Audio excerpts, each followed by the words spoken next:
اور پریشانیوں سے مقابلہ کرنے کے لیے یقین کیجیے اس وقت جتنے مسئلے مسائل کا ہم شکار ہو چکے ہیں، اگر میں مسئلے مسائل کی بات کروں تو یہ بات کہنا ایگزیجریشن نہیں ہوگی کہ اللہ رحم کرے، اللہ رحم کرے، اس وقت پاکستانی معاشرے میں ہر گھر میں ایک بچہ ایسا موجود ہے جو سائیکولوجیکلی ڈسٹربڈ ہے اور بہت زیادہ ڈسٹربڈ ہے اور بہت ڈپریشن سے گزر رہا ہے یا کسی سائیکولوجیکل ڈس آرڈر کا شکار ہو چکا ہے۔ ہمارا معاشرہ بہت تیزی سے ڈپریشن کی طرف جو ہے وہ جا رہا ہے، اور یہ بات کہنا بھی غلط نہیں ہوگی، اللہ رحم کرے، کہ اس وقت پاکستانی معاشرے میں ڈیورس ریٹ جس ہیبت ناک ریٹ سے انکریز کر رہا ہے، میں ایسا محسوس کرتا ہوں کہ آلموسٹ ہر گھرانے میں یہ ڈیورس کے ایشوز بھی چل رہے ہیں۔ تو بیسیکلی ہماری فیملی ویلیوز اور ہمارا سکون اور ڈیفینیٹلی ہمارے افکار و نظریات ان پہ کچھ اس طرح کے تابڑ توڑ حملے کیے جا رہے ہیں کہ دیکھنے میں یہ آ رہا ہے کہ ان کی وجہ سے ہماری پروڈکٹیوٹی بہت کم ہو چکی ہے اور ہم صحیح سے پرفارم نہیں کر پا رہے۔ اس کے لیے بہت ضروری ہے نمبر 1 کہ ہم زندگی کا فلسفہ پہچانیں، وہ میں آپ کو بتا چکا ہوں۔ سورہ بلد میں بھی اللہ سبحانہ و تعالیٰ فرماتے ہیں بے شک ہم نے انسان کو مشقت میں پیدا کیا۔ What does this mean؟ کہ زندگی میں اصل میں کامیاب ہونے کے لیے یا زندگی میں اصل میں صحیح سے زندگی گزارنے کے لیے، ایک سیلف فلفلمنٹ والی زندگی گزارنے کے لیے یہ بہت ضروری ہے کہ انسان مشقت کرے، انسان جو ہے وہ محنت کرے، کیونکہ مشقت کے بغیر زندگی میں چلنا، محنت کے بغیر زندگی میں چلنا یہ بہت مشکل ہے۔ اور اللہ سبحانہ و تعالیٰ کا رول ہے کہ کافر بھی اگر محنت کرے گا تو بے شک اللہ تعالیٰ اس کو بھی دیں گے جو وہ چاہتا ہے، لیکن آخرت میں پھر اوبیسلی حصہ جو ہے مسلمانوں کا ہے، انہی لوگوں کا ہے جو اللہ پہ ایمان لے کر آئے۔ تو اسی زمرے میں آپ کو بتاتا چلوں کہ دیکھیے پریشانیاں اور ڈپریشن بیسیکلی 3 بڑی ریزنز کی وجہ سے آتی ہے۔ یا تو پریشانی رزق کی وجہ سے آتی ہے، مال کی وجہ سے آتی ہے، جیسے کہ یوتھ ان امپلائڈ ہے۔ دوسری بات پریشانی ریلیشن شپس کی وجہ سے آتی ہے، ڈپریشن ریلیشن شپ۔ ہماری جو نوجوان نسل ہے اوبیسلی شاید ہی کوئی ہوگا، اللہ معاف کرے، جو اس وقت حرام ریلیشن شپ سے بچا ہوا ہے، کیونکہ یہ پیئر پریشر اور یہ یوتھ کو اس حد تک ان کے افکار و نظریات پہ حملہ ہو چکا ہے اور اتنا روب ڈالا جا چکا ہے ہمارے مائنڈ سیٹ پہ کہ یوتھ اب یہ سمجھتی ہے کہ جس کا گرل فرینڈ بوائے فرینڈ نہیں ہوگا، جس کا ریلیشن شپ حرام ریلیشن شپ نہیں ہوگا اوبیسلی، تو وہ ایک ایلین کنسیڈر ہوگا سوسائٹی میں اور اس کا مذاق اڑایا جائے گا۔ اور جس طرح سے کو ایجوکیشن عام ہو چکا ہے ہمارے معاشرے میں، تو یقین کیجئے کہ اسلامی طرز زندگی جو پریکٹیکل گائیڈ لائنز دیتا ہے ہمیں اسلام، اس پہ چلنا ایک نوجوان کا بہت مشکل ہو چکا ہے۔ ہمیں نوجوان کی اس مشقت کو اور اس مشکل کو ہمیں سمجھنا بہت ضروری ہے اور اسے گائیڈ کرنا بہت ضروری ہے۔ تو ریلیشن شپس کے حوالے سے بہت سی یوتھ پریشان ہوتی ہے، اوبیسلی کسی سے دل لگ جاتا ہے، دل لگنے کے بعد جو ہے وہاں پہ بات نہیں جب بن پاتی تو ظاہر ہے کہ بہت ڈپریشن سے گزرنا پڑتا ہے، پھر دل ٹوٹتا ہے۔ جب دل ٹوٹتا ہے تو پروڈکٹیوٹی بہت کم ہو جاتی ہے، کیونکہ انسان کا ذہن ہر وقت انہی سوچوں میں گم ہوتا ہے۔ تو یہ چیز ہماری یوتھ کی انرجی ڈرین کر رہا ہے۔ اور تیسری جو پریشانی کی بہت بڑی وجہ ہے میں سمجھتا ہوں، پہلی وجہ میں نے آپ کو بتایا کہ رزق ہے، دوسری وجہ ریلیشن شپس ہے، اور تیسری وجہ ہے عزت۔ بہت سے لوگ جو ہے وہ عزت تلاش کرتے ہیں کول بننے کے لیے، پیئر پریشر میں آ کے اوبیسلی اپنا نام منوانا چاہتے ہیں، لیکن جب انہیں عزت نہیں ملتی، وہ ریکوائرڈ عزت نہیں ملتی، یا جب ان کی عزت کو ٹھیس پہنچتا ہے، یا کہ کسی بھی ریلیشن شپ میں وہ اٹینشن چاہ رہے ہوتے ہیں اور وہ نہیں ملتی، تو پھر ڈیفینیٹلی انسان بہت افسردہ ہو جاتا ہے اور انسان جو ہے وہ ڈپریشن تک چلا جاتا ہے۔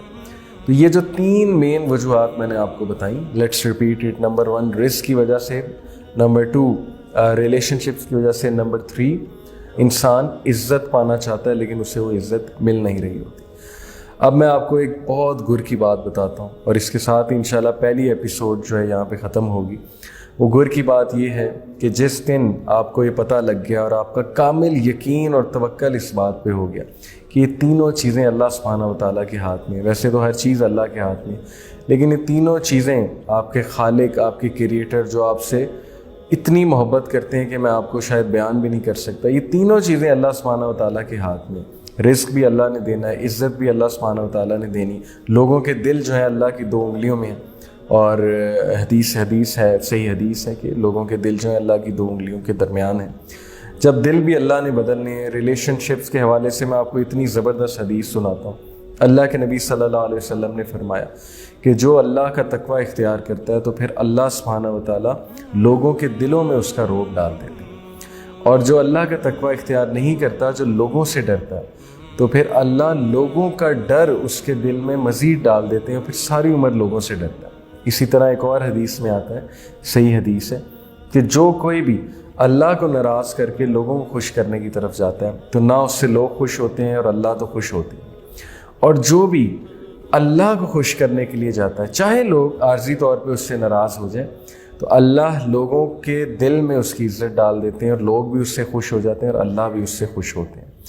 اسی طرح اللہ کے نبی صلی اللہ علیہ وسلم نے فرمایا، whoever makes his concern the hereafter، جو کوئی بھی آخرت کو اپنا کنسرن بنا لے گا، مین کنسرن بنا لے گا، اللہ will gather all his affairs، اللہ اس کے تمام معاملات کو سمیٹ لیں گے۔ اور پھر کہا کہ دنیا اس کے پیچھے بھاگے گی اور وہ دنیا کے آگے آگے جائے گی۔ اور پھر کہا کہ whoever makes his concern the دنیا، جو کوئی بھی دنیا کو پریفرنس، تو پھر کیا ہوگا، اللہ will scatter all his affairs، اللہ اس کے تمام افیئرس کو پھیلا دیں گے، اور اس کے پاس ٹائم نہیں ہوگا، برکت اٹھ جائے گی، ہر وقت وہ پریشانیوں سے گھرا ہوگا، اور وہ دنیا کے پیچھے بھاگے گا اور دنیا اس کے آگے آگے بھاگے گی۔ تو یہ ہے بیسیکلی وہ فلسفہ جو دین ہمیں دیتا ہے پریشانیوں سے بچنے کا۔ یہ بات میں آپ کو بتا دوں کہ اس سے کیا مراد ہے کہ whoever makes his concern the hereafter، concern کیسے بناتے ہیں کسی چیز کو؟ دیکھیں، جو چیز آپ کا کنسرن ہوتی ہے وہ ہر وقت آپ کے مائنڈ پہ سوار ہوتی ہے، وہ آپ کی پہلی پرائیورٹی ہوتی ہے، اور ہر چیز آپ اس پرائیورٹی کو دیکھ کر کرتے ہیں۔ This is what is simply meant by کہ جو کوئی آخرت کو اپنا کنسرن بنا لیتا ہے، اپنی فکر بنا لیتا ہے۔ تو یہ تو پہلی بات ہوگی۔ دوسری بات، رزق کے حوالے سے عزت اللہ سبحانہ و تعالیٰ دیتے ہیں، اسی طرح رزق بھی اللہ سبحانہ و تعالیٰ دیتے ہیں۔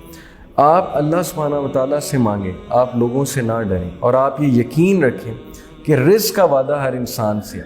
اب مسئلہ یہ ہے کہ رزق کو ہم صرف پیسہ سمجھ بیٹھے ہیں، اس لیے ہم ڈپریشن کی طرف چلے جاتے ہیں۔ رزق صرف پیسہ نہیں ہے، بلکہ رزق ایک اچھے دوست بھی رزق میں شامل ہیں، اچھے گھر والے، اچھے رشتہ دار، نیک بیوی، نیک بچے، یہ سب رزق کا حصہ ہے۔ بہت سے لوگ اتنا پیسہ نہیں کما رہے ہوتے لیکن وہ بہت زیادہ خوش ہوتے ہیں، اور ان کی زندگیوں میں بہت سکون ہوتا ہے، اور ان کی زندگیوں میں برکت ہوتا ہے۔ یہ اللہ سبحانہ و تعالیٰ کی دین ہے۔ تو رزق کے معاملے میں کبھی فکر نہ کیجیے، کیونکہ رزق کا وعدہ ہے لیکن آخرت کا وعدہ نہیں۔ آخرت میں کامیابی کا وعدہ صرف اسی کو ہے جو اس دنیا میں نیک اعمال، اچھے اعمال کرتا ہے۔ اور تیسری جو بات میں نے آپ کو بتائی تھی ریلیشن شپس کے حوالے سے، وہ بات بڑی سمپل ہے کہ جو کوئی بھی اللہ کو پریفر کرے گا، اللہ سبحانہ و تعالیٰ خود لوگوں کے دل میں اس کے لیے نرمی ڈال دیں۔ اور ظاہر ہے جب ہم اللہ کو اگنور کرتے ہیں تو لوگوں کے دل ہمارے لیے سخت ہو جائیں گے، اور ہر بندے سے ہم انسیکیور ہو جائیں گے، کبھی ہمیں کوئی دھوکہ دے گا، کبھی کوئی دے گا۔ دس از ہاؤ اٹ از، زندگی میں اسی طرح ہوتا ہے، اور آپ لوگ اس سے ایگری کریں گے۔ اور ایک تو ریلیشن شپس کی ہم نے بات کی، رزق کی ہم نے بات کی، اور عزت کے حوالے سے یقین کیجئے اللہ سبحانہ و تعالیٰ سورہ آل عمران میں کہتے ہیں کہ اللہ سبحانہ و تعالیٰ انہی کے ہاتھ میں عزت ہے، انہی کے ہاتھ میں ذلت ہے۔ اللہ سبحانہ و تعالیٰ جس کو چاہتے ہیں عزت دیتے ہیں، جس کو چاہتے ہیں ذلیل کرتے ہیں۔ اور ایک بات یاد رکھیں کہ نبی اکرم صلی اللہ علیہ وسلم نے ابن عباس رضی اللہ عنہ، جو کہ ظاہر ہے اس ٹائم پہ ایک بچے تھے 14-15 سال کے، سفر پہ جا رہے تھے ان کے ساتھ، تو ان کے کندھے پہ ہاتھ رکھا اور کہا کہ یا غلام، او بوائے، میں تجھے کچھ الفاظ بتاؤں گا، اتق اللہ، اللہ سے ڈر جا، اللہ تیرے تمام معاملات کو اپنے ہاتھ میں لے لیں گے۔ اور دوسری بات، جان لے کہ اگر اللہ نے تیرے حق میں کچھ اچھا لکھا ہے، کوئی عزت لکھی ہے، کوئی مال، کوئی رزق لکھا ہے، تو تجھے پہنچ کے رہے گا، یہاں تک کہ پوری کائنات جمع ہو جائے اسے روکنے کے لیے، پھر بھی نہیں روک سکے گی۔ اور اگر اللہ نے کچھ نقصان، کچھ شر لکھا ہے، وہ بھی تجھے پہنچ کے رہے گا، یہاں تک کہ پوری کائنات جمع ہو جائے اسے روکنے کے لیے۔ Keeping all this in mind, پریشانیوں کا مقابلہ کرنے کے لیے سب سے پہلے اپنے مائنڈ سیٹ کو بدلیں، سب سے پہلے جو ہے وہ اپنے مائنڈ کو وہ لٹریچر پڑھائیں، قرآن مجید کی آیات پڑھائیں، اس کے مطابق مائنڈ کو ٹیم کریں. مائنڈ کو ٹیم کرنا پڑتا ہے. Mind is simply like muscles. جیسے ہمارے مسلز ہیں، ہم جم جاتے ہیں، جم کرتے ہیں، مسلز گرو ہوتے ہیں. مائنڈ کے کنیکشنز بھی گرو کرتے ہیں جب آپ پازیٹیو سوچنا شروع کرتے ہیں، جب آپ اللہ پہ ریلائی کرنا شروع کرتے ہیں، جب آپ وہ لٹریچر پڑھتے ہیں جو بہت ہوپ فل ہے.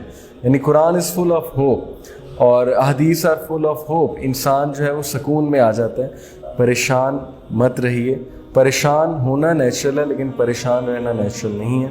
اس سے بہت بہتر ہے کہ آپ پریشان رہنے کی بجائے اپنا وقت پروڈکٹیو کاموں میں لگائیں، علم حاصل کرنے میں لگائیں. اگر آپ کو کوئی جاب نہیں مل رہی تو آپ علم حاصل کریں. آپ اتنی دیر علم حاصل کریں گے کیا پتہ کہ آپ کو بہت سکون مل جائے اور آپ کا مائنڈ جو ہے وہ کھل جائے اور بہت سے آئیڈیاز آپ کے مائنڈ میں آنے لگ جائیں اور آپ فوکسڈ ہو جائیں. تو علم کے حوالے سے قرآن اور حدیث اس کا ضرور مطالعہ کریں. یہ تھی ہماری پہلی ایپیسوڈ. انشاءاللہ سیکنڈ ایپیسوڈ کے ساتھ آپ سے ملاقات ہوگی. جزاکم اللہ خیر. السلام علیکم ورحمۃ اللہ وبرکاتہ. دین کی بات پھیلانا صدقہ جاریہ ہے. ثواب کی نیت سے ویڈیو کو شیئر ضرور کیجیے. جزاک اللہ.